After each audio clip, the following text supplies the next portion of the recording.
Welcome back, Duelist, to Old Format Yu-Gi-Oh's 2v2 Team Hat Format Tournament. Today we are in Round 3, Set 2, so this is the last set of matches before we go to the finals. And right now both these teams are 1-1, so this is an elimination match, or elimination set, rather. This is the first match in the set.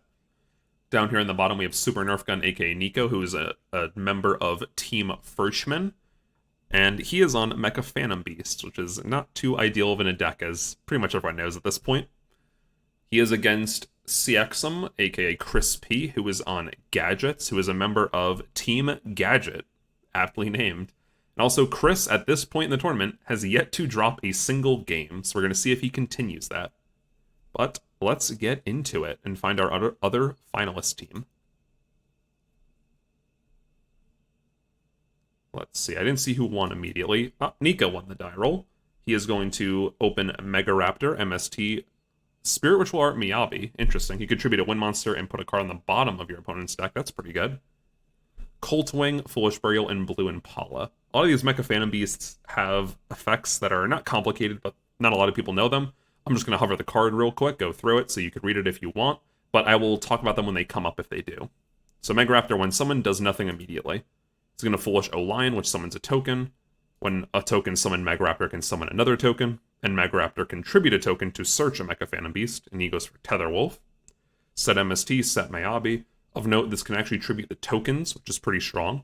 Chris is going to open up Firehand, Gear Frame, Lance, Gadget, and Dark Hole. No traps, that's not ideal for him right now. Firehand's going to get in. Miyabi is going to activate, tributing the token. However, Chris has the Lance. Firehand's going to die, pop the Mega Raptor, go for Ice Hand, and summon itself out. Get in for some damage. And Chris is just going to pass, nothing on board. Tether Wolf gets normal summoned, it summons a token when it does that, and a contributed token to boost its attack. Ego's going to attack that Ice Hand pops the back row, Firehand comes out. Niko sets Torrential, but Chris is going to summon that Gear Frame and get a Fortress, and he does draw gadgets, so that's quite nice. Firehand gets in, Gear Frame gets in, 100 over, which kind of sucks, and he's going to set his own Torrential, okay. Niko draws Nightmare and sets it. Chris draws another Gadget. I think he's reading a Torrential right now because he's just attacking. It goes for the Summon Gadget. Will Niko Torrential? He will not. Oh, and he sends it to Grave. We know Chris is... I mean, when you set a Torrential to Grave, you could be like, oh yeah, I'll pretend I didn't see it. But you can't not do that at this point, you know what I mean? You're not going to bother. Niko does have another Miyabi, but he goes for the Giant Hand. And interestingly enough, he does not Torrential immediately. Okay. Respect it. Miyabi into the Lance. Ooh. I think you have to Torrential there, Niko. I'm a bit confused. Maybe I missed something, but I don't think so. Yeah, Niko just draws a random Karakuri tuner and loses the game. Pretty quick one right there. Niko did not draw what he needed by far. He's going to start off again. Ooh, opening up double Karakuri tuners. Macro, Veiler, MST, and Mathematician. Not ideal at all. Send Mathematician, send a line, get a token. Set 2 and pass it to Chris. Chris is going to open Redox. I think this is the first time in the entire set that he actually drew Redox, which is kind of funny. I mean, with 48 cards, it happens. It's going to draw Redox, Fortress, MST, Yellow Gadget, Wiretap, Mind Control. Not bad, but also lacking traps. It's going to go for Yellow Gadget. Kill the token. Niko lets it happen, even though he does have the... Oh, no, he doesn't have that. I thought he had that trap card. Chris is going to set Wiretap and MST. Niko MST is the MST. Oh, good bluff there, ironically. Chris, chained it, I think, as a joke, but it's the end phase, and Niko actually sent his Macrocosmos to Grave, so that gave Chris the reading, which kind of sucks. Niko's going to draw Tetherwolf, but he'll summon Sizan. It's going to banish Lion, summon Tetherwolf with an extra normal, go for a token, and Niko's doing some stuff right now. He's going to go for, what is it, Karakuri Beret. He's going to go for a Burrito. He's going to summon it in defense, Beret, put it in attack, so Niko draws one. And start doing some damage. So this is an interesting turn because for once in their lives, Mecha Phantom Beasts did something, although they needed Karakuris to do it, but whatever. But Chris now has a board to break, and he draws Chain Summoning, which definitely helps with it if he can get it off. It's going to summon Green Gadget, search a red. It's going to activate Redox, or not activate, but we'll special summon it. He's going to go for the Mind Control and the Beret. And this is, I think, where Niko makes a bit of a misplay here, which really sucks for him.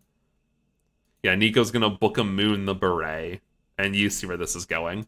And Chris goes, okay, flip summon Beret, and you can see where this game goes downhill from here. If Niko Bookamoon the Redox, he could have easily, I don't know about won this game, but it would have ended the turn. You know what I mean? Like, Chris does nothing at that point.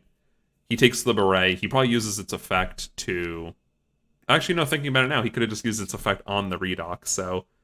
There wasn't much to do there, honestly, thinking about it. I'm trying to think if there was some kind of line. Oh, no, there was the line, which is wait until he overlays, and then you Bookamoon the Big Eye, and then you're in a commanding position, because you have Buredo. You actually get its effect with Nispachi, so you draw another card, and spiral out of control from there.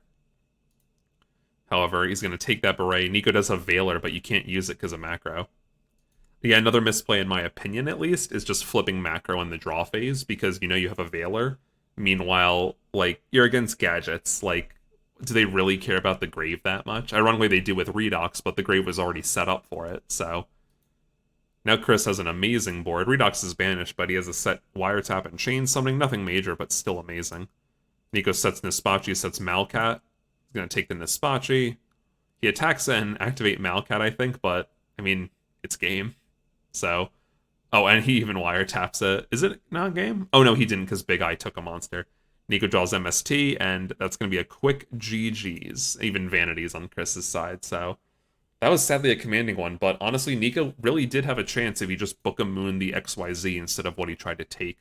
He forgot that, or basically he thought that Mind Control wouldn't let you swap its position, but, I mean, it does. There's nothing on the card that says you can't, so...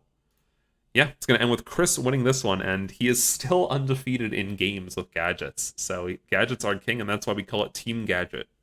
However, with that, we have our next match, which is going to be Josh versus Adrian. And that's going to determine the fate of these two teams. But you're going to have to wait till tomorrow to see that. Remember to like, comment, subscribe, and have a good one, duelists.